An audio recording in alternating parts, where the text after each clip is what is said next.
Alliance, ito na po yung kay burner ni Sir Marson galing kay Samford TV. So ito po yung kanyang air nozzle burner. Ipakita natin to. So combination po ng coupling, tapos media na pipe, tapos yung end cap. So end cap na may combination na butas. Tapos dito naman may 5 butas sa gitna. Tapos dito may oil distractor sa dalawa, tapos may isang hindi. Yan, wow, galing. Galing yung combination ng butas niya. So pambahay talaga. So ito hindi na talaga gumawa ng tres. Isang diameter ng dumating kay Sir Marson yung customer nito. Ginorder niya galing Ilocos. Kasi hindi kasi ako gumagawa ng tres. Tapos tayo yung nagawa niya ng frame. Yan o, tres po yan. So pambahay lang talaga. Tapos ito nilagyan natin ng oil automatic controller. So hindi pa natin matesto kasi nilagyan ko rin ng oil gauge ang tawag na iba, pero hindi naman oil gauge kasi yung oil gauge nagsusukat yun ng doon mo makita yung level wala namang level nilagay dyan. So makikita mo lang dito nagmo-moist yan kasi mainit yung itong tangke. So nagmo-moist siya. So ang ilalagay ko dito na silicone, hindi pa dumating, kulay puti para kitang kita yung langis. Tsaka nakadrop ng husto tong banda rito para talagang dito tutulo yung kuwan. Kasi pag hindi kunti lang yung drop malapot yung langis, gagapang dito sa may may liig niya. Kaya halos makikita nyo dyan.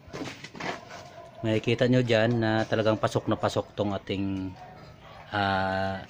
valve, yung gripo.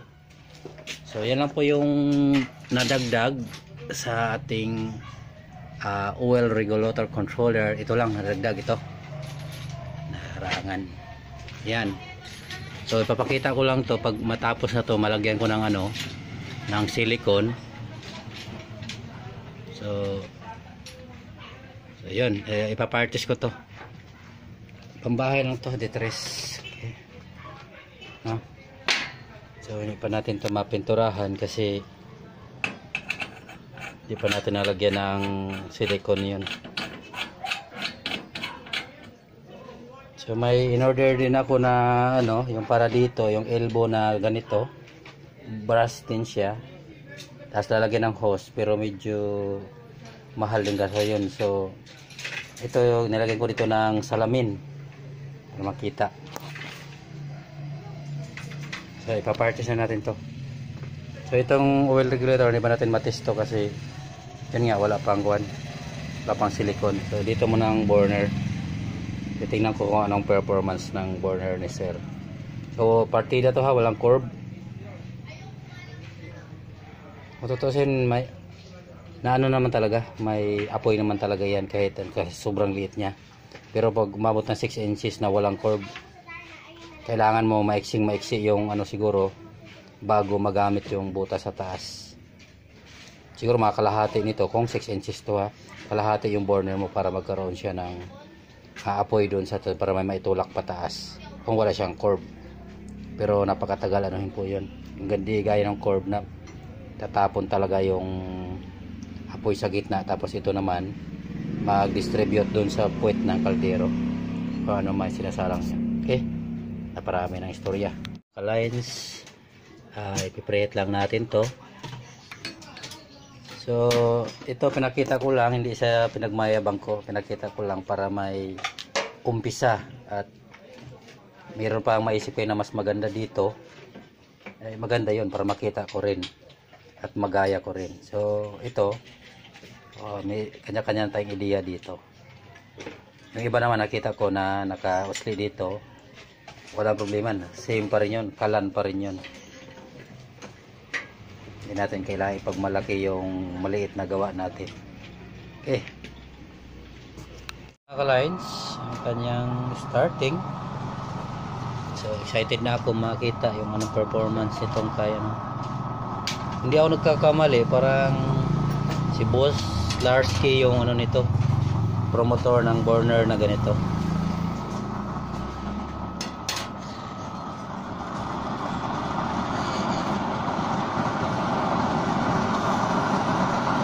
Ayan po, meron na siya agad sa taso. Ayan po, dinagay ko na maraming tissue. Ito pala diskarte yun, nilagyan tissue at saka maraming langis. May babaw agad yung kanya. Pero hindi pa siya mainit po. Ayan po, napugak-pugak siya. Wala mong bakit napugak-pugak. Hawiin natin. Yun. Sa tissue lang po yun. Sobra kasi yung dami nilagay ko kasi matansa yun. Pero napugak-pugak pa rin siya. Tingnan natin kung mainit na, kung hindi siya pupugak-pugak. Lalagyan natin siya ng salak. Hindi pa ako naninira yan talaga yung ano niya. Tingnan nyo, kahit hawiin dito napugak-pugak talaga siya. Iwan na natin kung madurog na yung mga tissue dito, magiging uli. Ayan napugak-pugak siya, siguro sa sobrang liit. Ano ko yan, si Sanford taga pans yan, pans. Yan po, makikita nyo, masyadong kita kasi araw, malakas siya. Kahit maliit siya, tama lang pang bahay. Galing to, malakas. Dahil siguro sobrang liit. Ayan so, malakas kasi yung blower na gamit natin. Sobrang lakas po niyan. Kaya ganyan. So hinaan natin.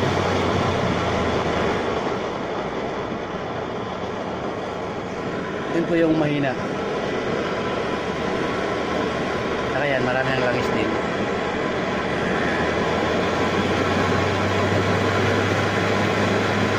Ayan po, malakas siya kaso lang, naanod yung apoy. Baka sobrang dami ng langis. Pero maganda.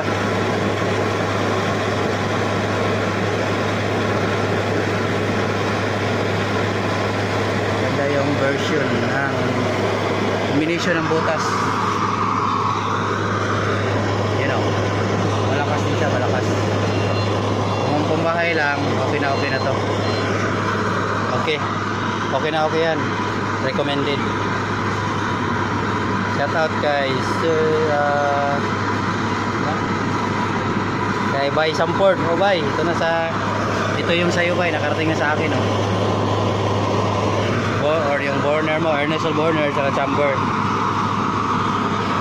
Lagyan natin ng automatic. Okay na po, hanggang dito lang.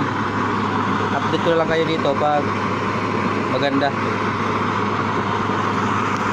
Shoutout pala kay Sir Marson, may-ari nito. Yan sir, ganda. Para sa apoy.